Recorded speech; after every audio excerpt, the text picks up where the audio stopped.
خیرکم من تعلم القرآن وعلمہ، تم میں سے بہترین لوگ وہ ہیں جو قرآن سیکھیں اور سکھائیں۔ یہاں پہ دیکھیں جس ایمان کا ذکر ہے، اللہ پر بھی ایمان کا ذکر ہے، آخرت پر بھی ایمان کا ذکر ہے، رسالت کے ایمان کا ذکر نہیں ہے۔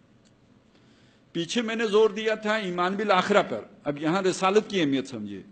ہر دور کے وہ لوگ جو بیچ کی چال چلنا چاہتے ہیں، بیچ کی چال یہاں پہ کون سی ہے؟ معتدل چال نہیں، متوازن چال نہیں، جو دنیا اور دین کے درمیان ایک تیسرا راستہ نکالنا چاہتے ہیں، وہ ہر دور میں سب سے پہلا وار ایمان بالرسالت پر کرتے ہیں۔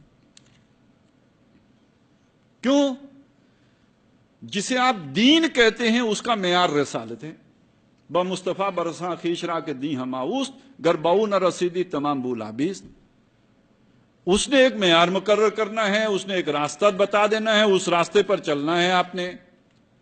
آپ نے ایک تیسرا راستہ بنانے کی خواہش ظاہر کر دی، دنیا اور دین، یعنی دنیا کے مقابل لا کے دین کو کھڑا کیا، اور اس کے درمیان ایک تیسرا راستہ بنانا چاہتے ہیں، تو رسالت کو نکالے بغیر کیسے بنے گا؟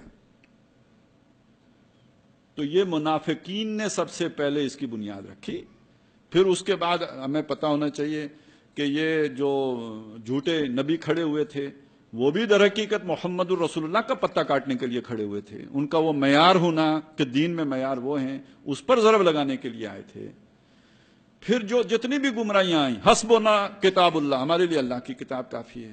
اور آج ہم جنہیں ماڈرنسٹ کہتے ہیں، جنہیں ہم جو کہتے ہیں کہ جی کوئی مغرب اور مشرق کے درمیان اور اسلام اور ویسٹرن سویلائزیشن کے درمیان کوئی درمیان کا راستہ نکلے، تو وہ بیچ سے نکالتے کس کو ہیں؟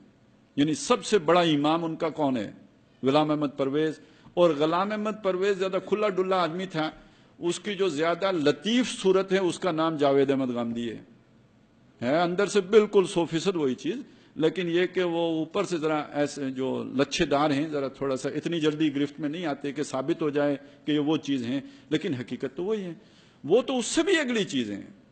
یعنی غلام احمد پرویز کم از کم قرآن مجید کی آیات محکمات کو تو ان کی جگہ پہ رکھتا تھا، یہ حضرت تو علیحدہ علیحدہ کر کے ایک ایک آیت کا پکڑ کے ایسا معنی کر دیں گے جو دوسری آیت کے ہی مخالف ہوگا۔ حدیث کو تو ایک طرف رکھیے۔ تو یہ معیار رسالت، یہ سب سے بڑا مسئلہ بنتا ہے تیسرا راہ بنانے کا۔